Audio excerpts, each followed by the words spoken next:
So what are some other things you do, man, to help kind of mitigate, your risk and stuff when you do have barbers leave? Ooh, get in there.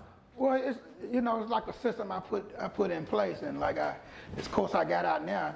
I want everybody to go to rickbushacademy.com, and I show from A to Z how to find the location, get your attorney, get barbers, get stylists, everything from A to Z on how to run a successful barber and beauty salon. All the mistakes I made over these 30 years, that when they buy this course, they don't have to make it, because I put everything on there. And, that'll tell them from A to Z how to get the shop and get it going, and then how to run it back again if you choose to have 2 shops, 3 shops. At one point, I was picking up $62,000 every Monday. Ooh. From owning all these shops. So when you're doing it like that, you can't help but have the Rolls Royce and all the stuff, travel the world and do all that, but you just can't be afraid to step out there. Just like you speaking of the Publix up there, I had the deal to do that barbershop right there. But I just, I tell people, don't get in this striving to be rich, get in this to be comfortable.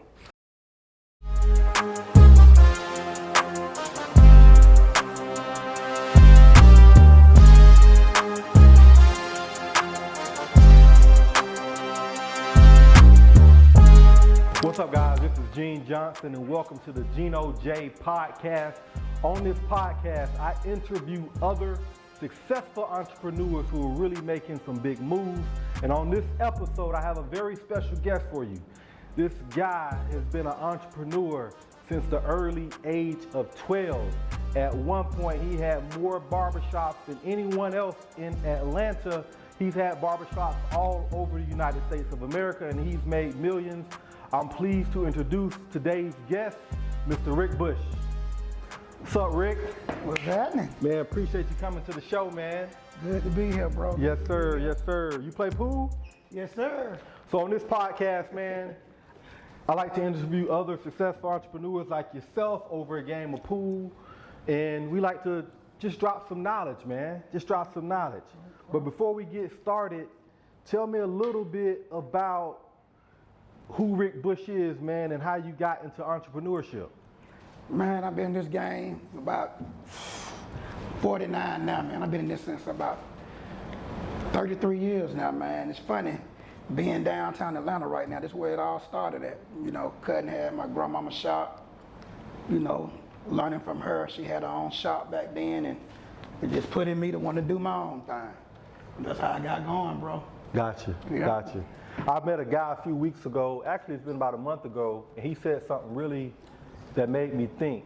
He was like, when you're an entrepreneur and you start something new, that's your age, you're 0. You starting at the bottom. Right. If you've been in something for 5 years, then you're 5 years old. So you 33 years old considering where you started at, man. Right. Tell us about that journey, man. Like I know you own a lot of barbershops, but what got you into the barbershop industry? Like I said, man, it pretty much is all I know. It's all in my family. All the women mostly do hair, and all the men cut hair. So I picked up my first pair of clippers at the age of 12. And from that point on, I wanted to be like my auntie. I wanted to be like my grandmom. I wanted my own shop. So I set my goals, and in 2006, I bought my first Prime Time Barbershop, and from there I went from 1 to 30. Wow. 06, what was that first barbershop at? Wesley Chapel, Prime Time on Wesley Chapel. That's why when I came to Decatur and started cutting hair, because I started here in Atlanta, at my grandmama's shop. But that was my first shop on Wesley Chapel Road. I used to cut hair at school when school was over. So I started at the Kroger Plaza right there on Wesley Chapel. And that's where it all started, man. That was my first shop in 2006. And God just blessed me. Just took on from that point. Yeah. So when you started that first barbershop, man, what was that process like? And how much money did you have to come up with or put in to get that first one going? Well, just like in my course I got out, I tell people it all depends on the square footage you want to do. A 1,500 square foot shop, you probably spend 30 to 50,000, depending on how in depth you want to go with your barber chairs, you know, fixing the shop up and all that good stuff. But on my first shop, I spent about 25,000, you know, and that was because I bought it from the owner, so the shop was already up and going. So I gave him 25,000 to buy the shop, and that was it. Gotcha. Got going. If I'm thinking about, because I know we had some conversations, man. Right. You know, of course, I do a lot of rental properties, and I myself have been looking to other ventures, particularly something that still revolves around the real estate arena, but something that offers more cash flow. If I'm looking to, you know, start a barbershop for some cash flow or whatever, what are some of the things I need to kind of look out for or be mindful of? Or what's that process like, just even thinking about getting into the barbershop business? Well, the first thing I tell people, you know, is getting your credit right, and then finding a good location and having a good business attorney. Because, you know, a lot of us, we don't read contracts, so you need a lawyer. And a lot of us want to be cheap a lot of times and don't pay for an attorney, saying you're going to read the contract yourself. But these landlords, you know, they have a lot of stuff in the game, and if you're not equipped and know what to look for, you'll get screwed. So I always tell people, you know, put money aside, get you a good attorney to read over this language. And then number one, when you're looking for the location, locations is everything. I always tell people, you don't want to, like for me, I don't like gas station plazas because I like to be where foot traffic at. Mm-hmm. I'm a barber first because I cut hair. So if I'm just out of school and I'm in a gas station plaza where there's really no traffic, I can't build. So I always try to structure my stuff in a Kroger, Publix, Walmart. So if I'm a new barber out of school, I can always go out there and pass out my card, introduce myself, and get them in my chair. Because it's foot traffic dealing with the anchor of a Kroger, Publix, or Walmart. You know, so location is everything. A lot of people kill themselves in the beginning. I don't care how nice the shop looks. If it's not a good location, it doesn't matter. With that being said, man, location is key. What are some of, I guess, you know, if somebody want to rent something versus buying something, what are the pros and cons of renting versus buying, and what do you recommend out the gate? I'm not against buying, but for the most part, if you're gonna rent and you want to have a Kroger, be in a Kroger, a Walmart, or Publix, you know you're not gonna be able to buy that, so it's gonna be rent. But if you can buy some property that you can own and it's zoned for a barbershop in a good area, then definitely go with that, because you always want to own it before you rent anyway. Man, I've been looking for a barbershop and a salon myself because you mentioned it to me and my other friend mentioned it to me. But everywhere I go, bro, like they just opened up a new Publix by my house, and now that I'm paying attention, I see them everywhere. So I've been like, damn, they already got one right there. That would have been a good location. It's crazy. That's why. So it's like, I've been like, damn. I guess some of it's been fear, man. Like it's a lot of competition out there. Like what do you say when you know, to the competition? Well, I don't see competition. So let's, like, for instance, like you said, at that Publix, me having 20 shops back in 2017 in one city, I had every Kroger, every Publix. So now, you know, the way the world is, it's a monkey see, monkey do world. Now, that's what everybody doing, but that's what I started with. Now, it's hard for me to find one because I started it now.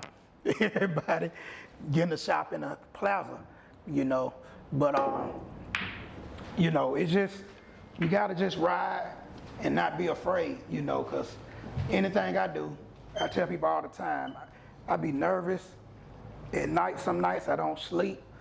Because, you know, in business, it takes one bad deal to mess things up. It can.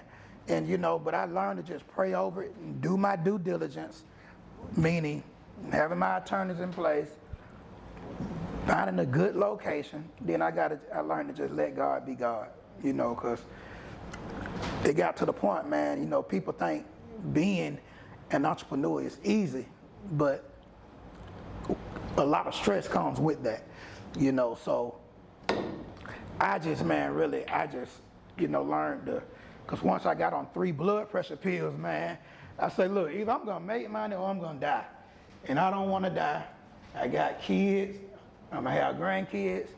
So I gotta learn how to cope with this stuff and not let it stress me out. And I just learned to trust God, man. Do my part, like I said again, looking for the right location, put me a good attorney in place, and let God be God. And when I start doing that, I sleep good. Now I just travel and enjoy life and just let God be God. Man, you said something very key, man. A lot of people think entrepreneurship is easy, and it's really one of the hardest things you can take on. Because as an entrepreneur, the last one to get paid, you got to make sure everybody get paid first. You roll the dice, you take a lot of risks, and like you said, only take one bad move or have a bad string of months, and the business could look totally different, man. Right. Well, like I say, at one point, I never forget, my mom wanted me to do something, and she got mad at me because I wouldn't do it. And I was telling her, Mama, my overhead a month is $122,000. That's when I had like 30 barbershops. I said, who I'm gonna call if I fall behind 2 months? Yeah. I can't call you and ask you for $250,000. You know what I'm saying? So it's like, and the stress with that, man, was I started getting anxiety. Because if I lose a barber and my booth rent $250 a week at a shop, I'm looking at that's $900, that's $1,000 gone. But I got to cover this $122,000 a month. So it was at one point, if I lose a barber, I'd be, oh my goodness, I can't. But it go back to what I just said previously. I learned I had to just trust God. Because in this game, barbers and stylists gonna come and barbers and stylists gonna go. That's why you gotta advertise, promote your shop, so just as they leave, somebody else new coming in, That's a lot like the real estate game, man. At one point, I had a brokerage and had a team and stuff, and you train an agent, they get real good, they end up leaving, of course, because they don't learn the skill set, right. And they want to go be their own boss, which is cool. And at the same time, I'm always happy for them, but then it leaves me as the owner looking to replace that person just to keep the machine going, man. So what are some other things you do, man, to help kind of mitigate, your risk and stuff when you do have barbers leave? Ooh, get in there. Well, it's like a system I put in place, and this course I got out now. I want everybody to go to CkT&x, and I show from A to Z how to find the location, get your attorney, get barbers, get stylists, everything from A to Z on how to run a successful barber and beauty salon. All the mistakes I made over these 30 years, that when they buy this course, they don't have to make it, because I put everything on now. And, that'll tell them from A to Z how to get the shop and get it going, and then how to run it back again if you choose to have 2 shops, 3 shops. At one point, I was picking up $62,000 every Monday. Ooh. From owning all these shops. So when you're doing it like that, you can't help but have the Rolls Royce and all the stuff, travel the world and do all that, but you just can't be afraid to step out there. Just like you speaking of the public stuff there, I had the deal to do that barbershop right there. But I just, I tell people don't get in this striving to be rich, get in this to be comfortable. Because a lot of other things come with rich. The Bible says either for a camel to fit through the eye of a needle than for a rich man to enter the gates of heaven. I've had a lot of heartache because of my success. Am I saying I don't want the success? No, I'm not saying that. But if you into the word like I am, it lets you know it's harder to get to heaven by being rich, And the whole point of our life is to make it to heaven. So I always tell people, just try to be, your gift is gonna make room for you anyway. But just try to, work hard to be comfortable, and the riches will come anyway. But don't go out there to be rich. Just do the gift that God gave you, and the riches gonna come anyway. And just make sure you put God first, in everything you do. Man, that's excellent advice, man. I'm about to knock this shot down. Ooh. So outside of the barbershops, man, I know you travel a little bit. Any other hobbies you got, man, that you enjoy that kind of gets you away from the day-to-day hustle?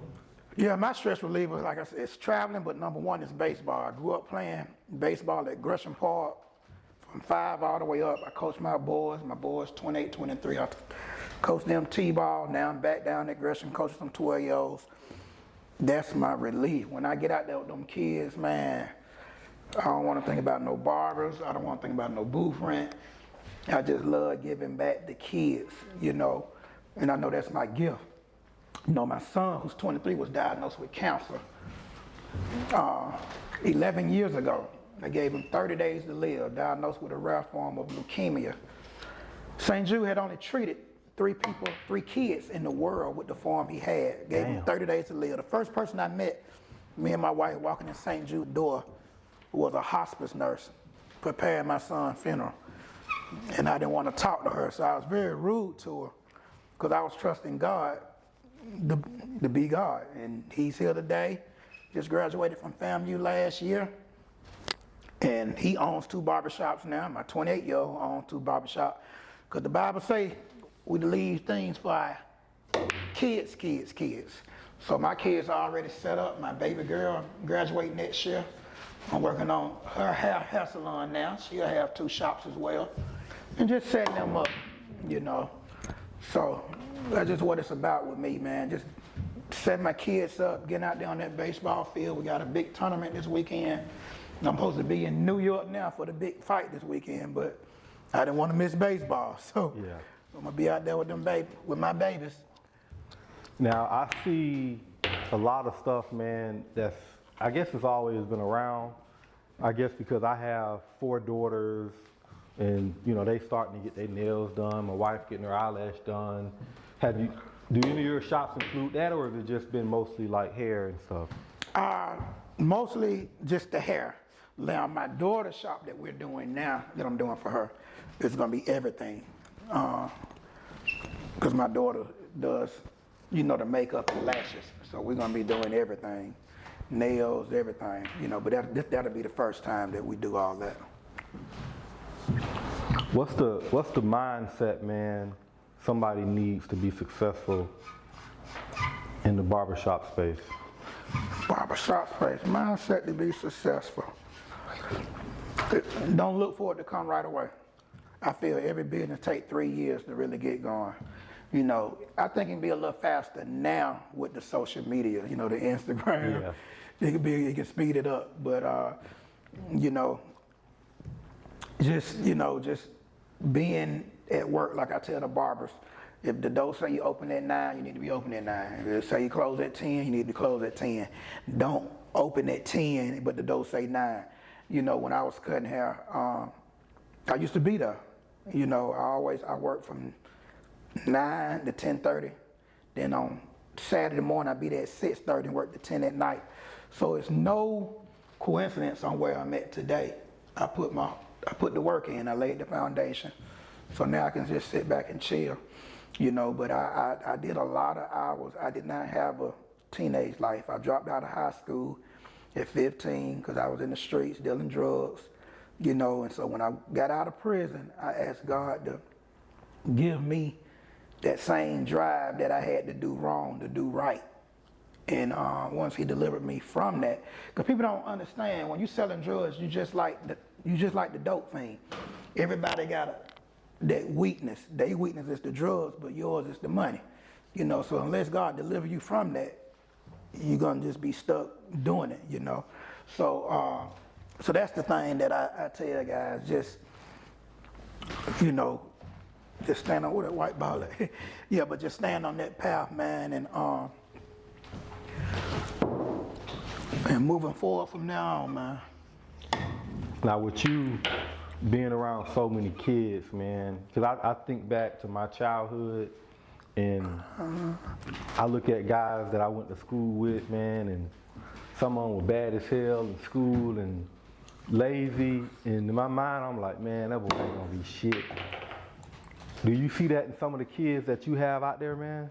Or is that just What, on the baseball field or just in general? Just in Well, general. that's the main thing with coaching. I'm actually helping my friend coach now. And I told him I don't want to deal with the parents. It's like now, on the team now, I don't have time for the mess. I'm not out there, I don't even have a kid out there. I'm out here to have fun and teach the babies. But it's like you just saying, the parents be more in it than the kids, like trying to live through the kids, you know what I'm saying? Instead of letting them be who they are, you know, and supporting the coach. They keep, a lot of time these days, parents keep up a lot of foolishness, you know what I'm saying? You know, but I try to block all that out, man, and do what I'm there for. And I'm there to deal with the kids and, you know, have a good time, and that's what I'm doing. So I learned something new today, man. I didn't know you had went to prison, man. How long was you in prison? I was just gone a year. A year? I had a 5-2. I think like all of us, man, we got a story to tell, you know, and you know, I love money. You know what I'm saying? But like I said, I asked God to take that away from me. Not the love of money, but put it to do something positive. So I hadn't touched drugs since '98. You know, I got out, I got a car lot, you know, then I bought my first barbershop, and everything I do now is positive, you know. That was when I was in my early 20s. I'm 49 now. So, you know, once he changed that spirit in me to do right, I mean, that's when the blessings started coming. You know, I got 1 shop, I got 2 shops, I got 3. And he just started just opening up doors that no man could close. So with entrepreneurship, man, I don't care what space you in, this shit's always hard. Right. It takes time, it takes a lot of work, it takes a lot of energy. It's on me, Rick. Okay, yeah, you got it. Yeah, sure. Man. I try to steal the shot. You see the done? You see I'm about to knock it in. But entrepreneurship takes time, it takes energy, man. It takes a lot of grit. What's one thing that you've learned from being an entrepreneur that you would like to share with somebody? Like somebody just, hey man, I want to be an entrepreneur, whether it's a barbershop or real estate. Give me something that you've learned that they're going to need to be successful as an entrepreneur. Number 1, great work ethic. It don't come easy. You're going to have your good days, you're going to have your bad days. I don't care what business you're in, you're going to have good and bad days. But between it all, you got to have great work ethics. You got to be, you can't be lazy. You know, you can't be lazy. And you can't procrastinate. Early on, I procrastinated a lot with the paperwork. You know, when you're dealing with the state, with the licenses and stuff like that, you can't do that. And I spent a lot of unnecessary money being lazy, putting it off, you know. You know, you got to learn when you start making money, put people in place to do things you don't want to do. That's what I learned. If I don't want to do it, that's fine. But pay somebody and put them in place to do that. You know what I'm saying? But that's the main thing. And then number 1 for me is giving back. I'm a giver, you know, and a lot of blacks, straight ahead, just like, you know, we make it and we don't give back, you know, and well, like you're trying to take today. Oh! You slow rolling. I thought you said you was a giver, man. You can let me win this game, Rick. Yeah, but you know, give back. So my high school, Southwest, like I said, I dropped out in 10th grade, but I bought the football team brand new uniforms. I give back, man. You know, my mom and dad, before I even bought my Rolls Royce, and I done had 2 Rolls Royce. My mom dream car was a new Benz. Had a big party at the crib, bought her a new Benz. My dad wanted a vet, bought him a new Corvette Stingray. And then when I bought it for my mom, a year later she got diagnosed with cancer and died. So when I look back, I'm so glad I did that, because like God put it on my spirit to do it, and I really wasn't gonna do it, you know, but then something told me to do it. And now I look back, I'm glad I did, man. She ended up getting diagnosed and she passed a year later, man. But you know, just giving back, man, paying it forward. That's why I'm down at the park, giving back. That's the park I played at, giving back to these boys. When they get older, they need to come back and help some other young kids, you know, just paying it forward, man. But that's pretty much how I like to do things. I like to give. The Bible says I'm more blessed to give than receive. So I get a thrill off of giving to people. I really have to pray and ask God to help me with it, because I don't want to give into where a person using me. You know what I mean?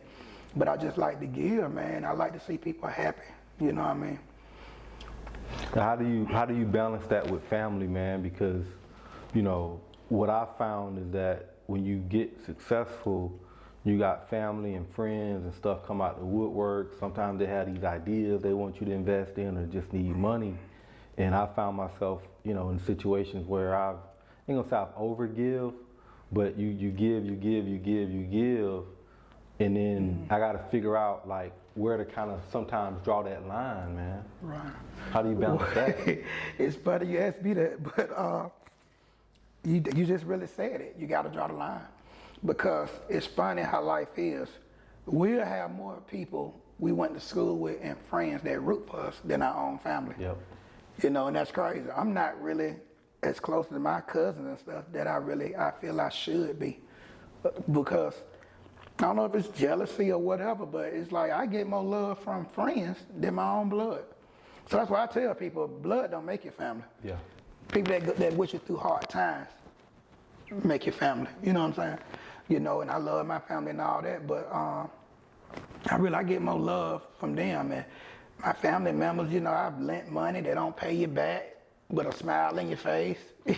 And I'm sorry, somebody may see this. It is what it is. I want my money. And they owe you $1,000. Yeah, I'll be crazy. They in Cancun. Hey, bro, drop the kid off. The cousin at my house and know they owe me $1,000. Yeah.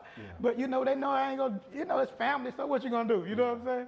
So I just learned, my mama always said, only lend what you can afford to lose. Yep. And don't lend to family and friends. Because it always break up a friendship. And it does. Because see, I learned people, when they desperate, they'll tell you whatever they want to tell you to get the money. Then when they get the money, they ain't desperate no more. Yeah. Whatever, you know. So you just got to draw the line and that be it, because you got bills too. Yeah. One thing I learned, man, because I've invested in a few friends' business and some other stuff, man, and you know, just as a friend, I want them to succeed and win. Yeah. I genuinely want people to win, man. But when I go back and look at it, it's like I learned to not invest in people that haven't invested in themselves. Right. I think that's great too. Yeah. Like if you ain't invested in yourself and you're willing to put the work in, like I can't invest in you. Like if you've been grinding, you got, you know, a business plan and your logos and whatever, all the little stuff, but if you just come and you just got this idea, but you ain't even took like some of the upfront steps to even you know, the researching, is just like a barbershop. If I say, hey man, I want to start this barbershop, and I ain't did no research on the location and the competition, and so I just try to figure out what kind of work have they put into it, and I'll make my decision right there, man. And normally within the first couple minutes, it's like it's probably a no for me, because they have not put in any energy or work in trying to invest in themselves. They ain't say, hey man, they got a seminar in Florida, let me go to, I want to learn this. Give me the money, I want to do it. You know, so investing in people that have not invested in themselves, man, is like a red flag for me. Even with that being said, I know something my mama told me that I do now, that cut things off. I actually forgot about this till you said that, because I don't even lend money now. My thing is giving to St. Jude. I know where they money go. We had to stay in the room. We stayed 1 year when my son went through a bone marrow transplant, with God healing him a cancer at the Ronald McDonald House. So I know where the money go, because we stayed for free, right? So I give back to that, give to the schools for the kids, and like the team, me coaching, I give to the park, because I know where it's going. As far as us, if it's little money, $100, take it, family member here. Anything more than that, my mama said, Rick, tell them to go to the bank, because that's what the bank is for. If the bank can't lend them the money, what they tell you? Until you know. It's about credit. Yeah. If they don't have the credit to go to the bank, then why are you lending them the money? And once I understood what she said, I'd be like, bro, I can't lend that kind of money, but hey man, Chase good on business loans. You know what I'm saying? They don't want to hear that, because they know they're not gonna pay you back. You know what I'm saying? So I mean, it's just about keeping that family, the friendship, and the way to do that is keep money from in between y'all. It's like this ball. We can't put money between family and friends. We got to take that money out the equation and just keep it family, you know. With your son going through what he did at such a young age, man, and you being an entrepreneur, as a man, you know, and a father of 4 daughters myself, man, what was that process like just mentally, and how did you get over that hurdle? Man, you had some key stuff today. I mean, I wanted to kill myself. I wanted to commit suicide. I had always felt that a person that did something like that was weak. But it's 2 times in my life. I had a home evasion one time in '97 before I went down the road. And the guys my son that's 28 now, the guys got my wife, at the time she was my girlfriend, but was about to kill her. Some people I was dealing with, and I thought they had killed her.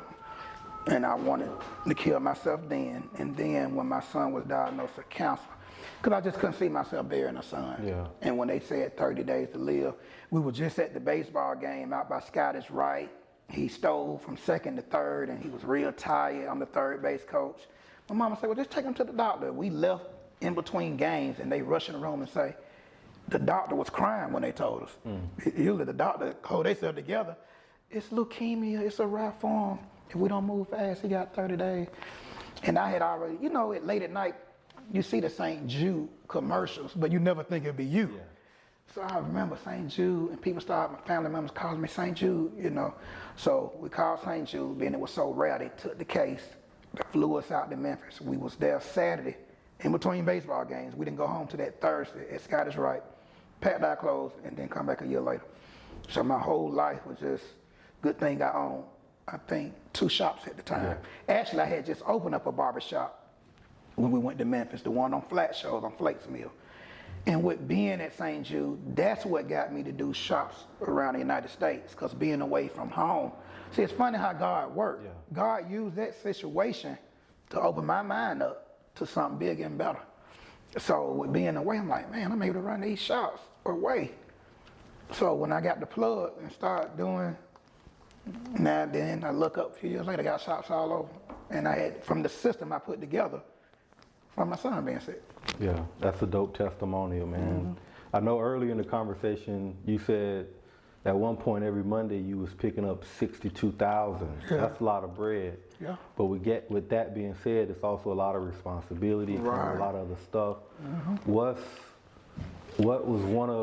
What's your biggest loss, man? Because in business, we all take losses. It don't necessarily have to be shops, but is there a business out there that you tried, or is there something that you've done that you've taken a major L on? The trucks. Like right now, I have 4 18-wheelers that I bought cash. I told you about that. Yeah. And I have one myself. My money gone, and I can't get it back because I bought it during COVID when everything was jacked up, and now they worth $7,000, $8,000. They're 2012 models, and I paid all that money for trailers. It's funny we talking about this because last night I was on Facebook Marketplace, and I paid $15,000 for 2002 trailers because there wasn't no trailers, remember.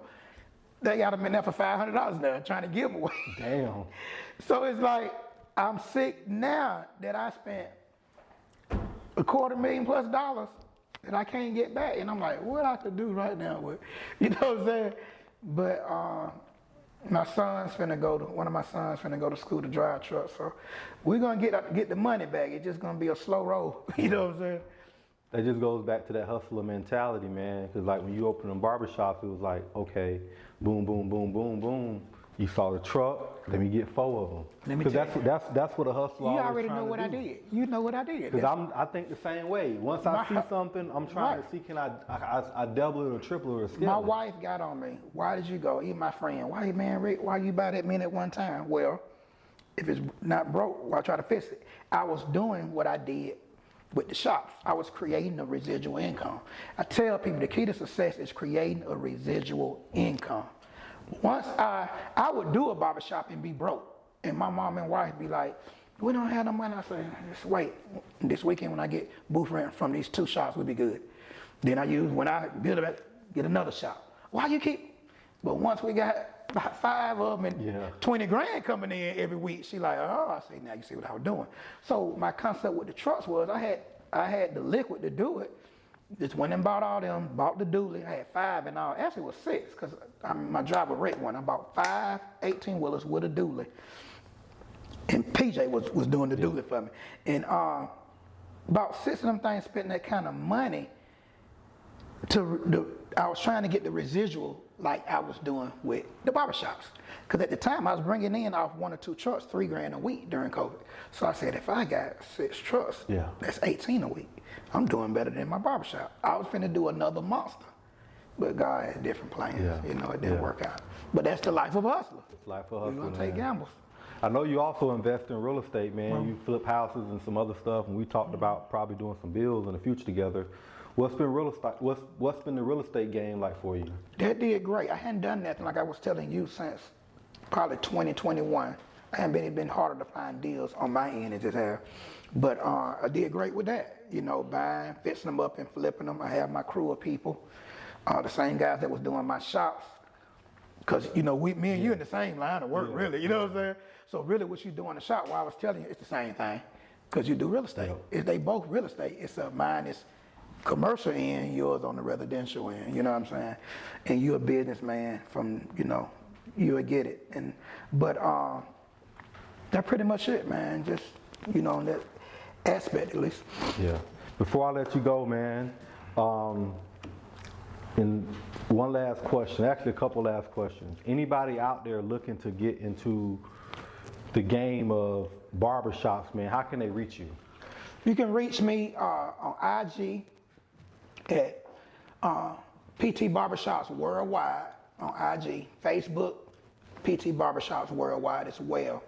My course is on rickbushacademy.com. The link is in the bio on IG and Facebook. But if you're looking to make some money, you want to get into something, you don't have to have a license. A lot of people think you got to have a license to own a barbershop. No, you don't. All you got to do is have that will to win and the grit and grind to make it happen. You know, and with my course, like I said before, from A to Z, I'm gonna show you everything. I got 3 different price points, whichever one fits you. If you want to do a one-on-one with me, just pick the package for that. But the key to success is a residual income. You know, I don't want to work. I don't want the life of, you know, going out. I don't even want to do speaking engagements, to be honest with you. I just want to enjoy life.